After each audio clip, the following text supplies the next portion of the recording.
On m'a donné ce matin une consigne, c'est de parler de Proximus sans faire la promo de Proximus. Alors pour un commercial, c'est un petit peu compliqué. On m'a dit pas de 900 clients, pas de name dropping, et surtout reste extrêmement soft sur le sujet qui nous réunit. On est là pour partager. Alors, au début, c'était un petit peu difficile, et finalement, je me suis dit, le soft, c'est quand même notre métier à la base. Et ça prend rien à personne. Quoique, ça l'est de moins en moins en réalité. Quand on regarde les faits, nos clients, les retailers, donc les belles marques qui travaillent avec nous, n'achètent plus que soft. Ils viennent chez nous parce qu'ils attendent de nous une expérience qui soit une expérience premium, omnicanal, et ici de bout en bout, que ce soit en ligne ou en magasin.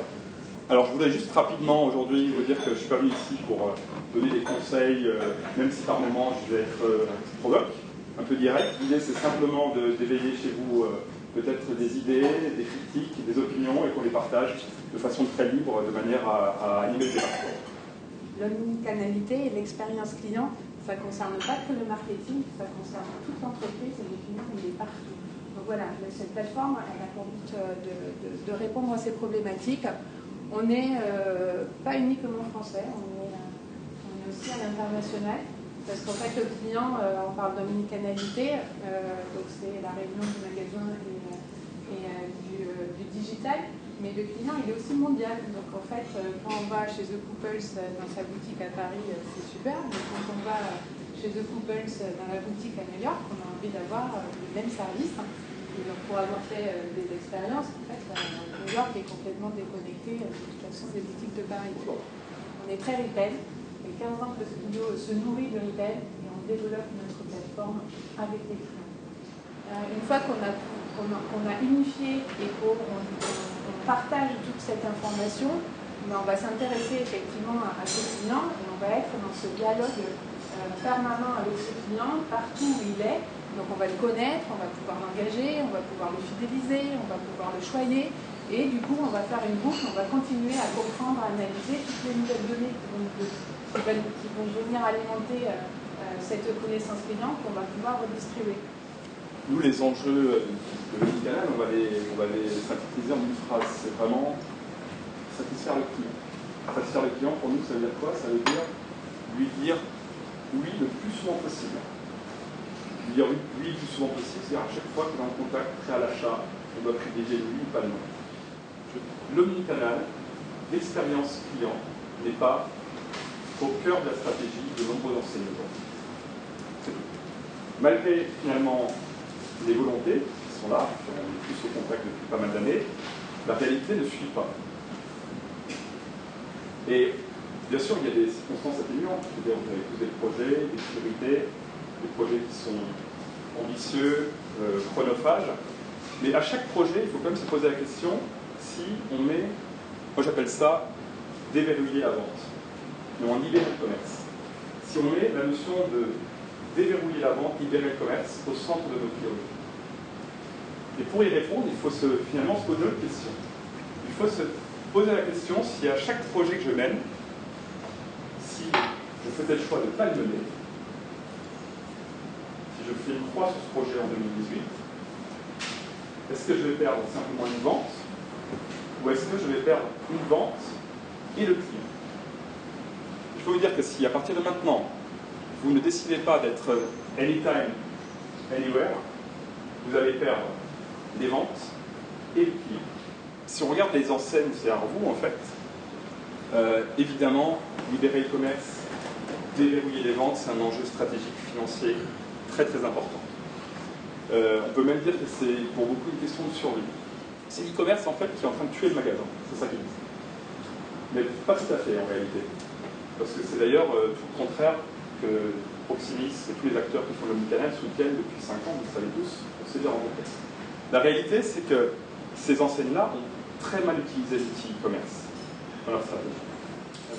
Surarmer les vendeurs, pourquoi? Parce qu'en fait, aujourd'hui, 90% des ventes sont quand même dans le magasin. Et un client, lorsqu'il vit une expérience satisfaisante, même s'il a la possibilité de faire du showrooming, de s'intéresser à tous les prix, de toute façon, avant d'arriver, il va se comparer. Mais quand il vit ça, il oublie le prix et il est prêt à dépenser plus. fait, il y a des études aussi qui montrent que 75% des clients qui vivent une expérience en magasin achètent plus au moment de l'acte d'achat. Donc avec 90% des ventes en magasin, faire ne serait-ce que 1%, 2%, vous voyez tout de suite les bits qu'il peut y avoir. Donc voilà, c'est vraiment de dire, on commence par le client, on garde toujours le client en tête, et ce client, on connaît bien, on partage vraiment toutes les informations au sein de l'entreprise avec toutes les entités de l'entreprise. Au final, on réunit bien complètement l'omnicanalité, parce que là on se rend compte assez simplement avec des indicateurs très basiques qu'un client, certes, il dépense 20% de plus quand il est omnicanal, mais en fait on s'aperçoit aussi pour réunir les magasins et les commerces qu'un client qui est omnicanal, qui achète en magasin et qui achète aussi online, il dépense aussi plus en magasin. Donc pour étayer un petit peu ce que nous on constate depuis pas mal de temps, il y a 4 étapes. Première, vous avez tous passé, vous avez mis en place un site de vente en ligne, parallèle avec un stock dédié, un PNL dédié, parallèle souvent à votre organisation retail. La deuxième étape, bien souvent, 3 ans après, vous décidez de mettre en place une passerelle entre le web et le magasin et vous créez un nouveau tunnel de web to store, e-réservation, click and collect, ce qui va vous permettre d'augmenter le taux de conversion rapidement du site et en même temps de gérer le trafic en magasin. Ce qui est aujourd'hui quelque chose qui est utilisé pendant 2 ans, qui est vraiment tordu dans tous les sens, avant que les enseignes veulent passer à la troisième étape, qui est celle de faire l'inverse, c'est d'augmenter le taux de conversion en magasin à partir du digital. Et là, ils commencent à mettre en place l'e-commerce en magasin. C'est comme ça, en tout cas, aujourd'hui, que ça s'apparente, en tout cas, dans beaucoup de projets. C'est très récent. Donc, il y a beaucoup de gens qui ne l'ont pas encore fait, la plupart d'ailleurs, on n'a pas beaucoup, finalement, de retours sur ces sujets-là. Mais c'est l'étape 3, avant d'arriver, finalement, au constat, qui est que on a finalement quasiment tout fait. Ces 6 dernières années, on a rempli toutes les cases. On a juste à poser tous les services côte à côte. Et on n'est toujours pas arrivé à l'expérience attendue du client. On est toujours dans l'expérience qu'on a décrite, la même, le tunnel, les silos, le cul-de-sac. Et finalement, on se dit, maintenant, le chemin pour arriver à cette expérience, il n'y en a qu'un. C'est de passer à finalement la destruction de ces tunnels, la destruction de ces silos, même si je n'ai pas utilisé le mot casser les silos, on va dire les estomper, pour unifier une bonne fois pour toutes ces différentes expériences en une seule, pour être totalement aligné avec les sondages des clients. Le constat qui est fait, c'est qu'on peut avoir un site e-commerce avec un parcours client, un parcours d'achat spécifique, un réseau de magasins avec son propre parcours d'achat, mais au final, le client, lui, ce qu'il veut, c'est une expérience et une relation.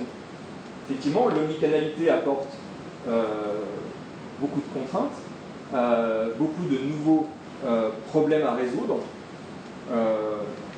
Le premier, c'est les stocks. C'est de savoir finalement quand un client veut faire une e-réservation ou un achat un store to web, il faut avoir une précision sur ses stocks, entre autres, et être capable donc de réinventer ses process de supply. D'abord, d'être capable d'avoir une meilleure maîtrise du flux logistique pour amener le produit là où il le souhaite. Enfin, le dernier point, c'est la technologie, parce qu'effectivement, on pense que pour réussir son projet omnicanal, il faut récupérer de l'information, récupérer de la donnée, parce que pour créer cette relation personnalisée, enrichie avec ses clients, il faut être capable de le connaître. Pour le connaître, ça veut dire qu'il faut effectivement fédérer l'information client. Donc aujourd'hui, nous, chez The Cook Watch, on travaille sur un référentiel clé en ligne, sur cette base CRM pour créer cette vision 360 et l'enrichir de l'ensemble des informations de contact entre le client et la marque, aussi bien réseaux sociaux que finalement interaction entre le site ou un passage en boutique. Ça passe sur des projets technologiques très basiques, très techno, du réseau Wi-Fi en boutique, pour pouvoir offrir à la fois une capacité à équiper les vendeurs avec des tablettes, avec des équipements, c'est une chose, c'est pas la finalité. La finalité, c'est aussi d'offrir des services additionnels à nos clients pour permettre de continuer à apporter du service enrichi parce qu'on récupère de la donnée.